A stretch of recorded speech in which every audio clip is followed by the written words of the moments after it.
दिल्ली में कोरोना के केस अब कम हो रहे हैं। कोरोना की दूसरी लहर भी अब कम हो रही है थोड़ी। आप सभी के सहयोग से लॉकडाउन भी सफल रहा।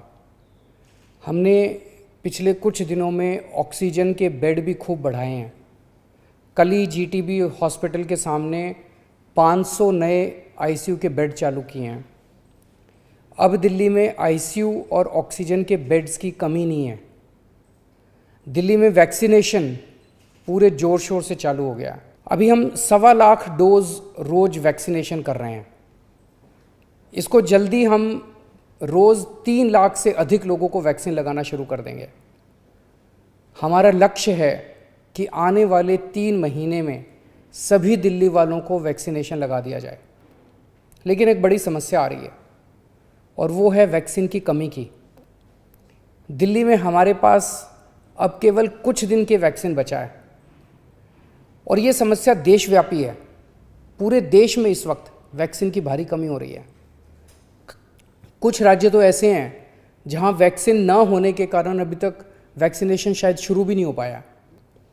वैक्सीन की कमी देश के सामने इस वक्त बहुत बड़ी चुनौती बन गई है। आज केवल 2 कंपनियां वैक्सीन बना रही हैं। ये दोनों मिलके महीने में केवल 6-7 करोड़ वैक्सीन बनाती हैं। तो इस तरह तो हम देश के हर व्यक्ति को वैक्सीन लगाने में हमें 2 साल से ज़्यादा टाइम लग जाएगा। तब तक तो कोविड की पता नहीं कितनी लहरें आ जाएंगी, कितनी बर्बादी हो जाएगी।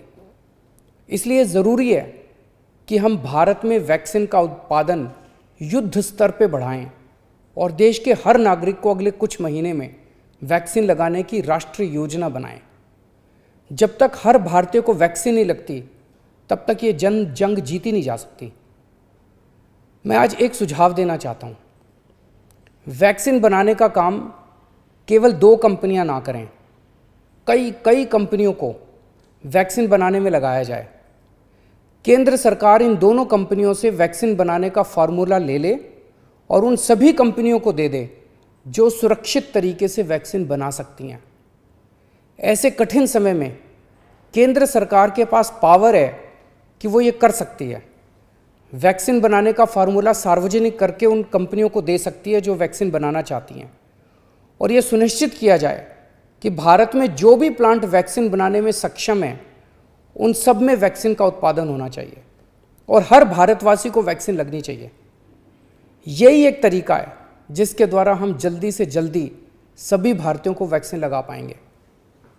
आपको याद हो, जब पहली लहर आई थी हमारे देश में पीपी किट की कितनी किल्लत थी, कितना संघर्ष करना पड़ता था पीपी किट लेने के लिए।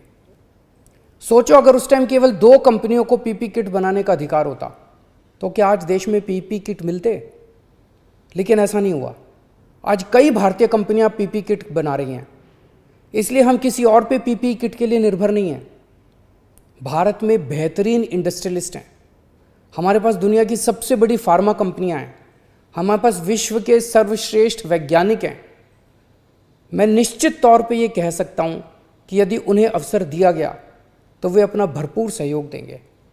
वैक्सीन का उत्पादन करने वाली कंपनियों के लाभ का एक अंश हम रॉयल्टी के रूप में उन दोनों कंपनियों को दे सकते हैं जिन्होंने मूल फॉर्मूले की खोज की है।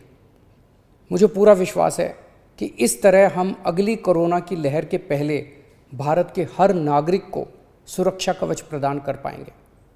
मेरा केवल एक ही मकसद है कि किस तरह हम सब मिलकर हर भारतीय को कोरोना से बचा पाएं।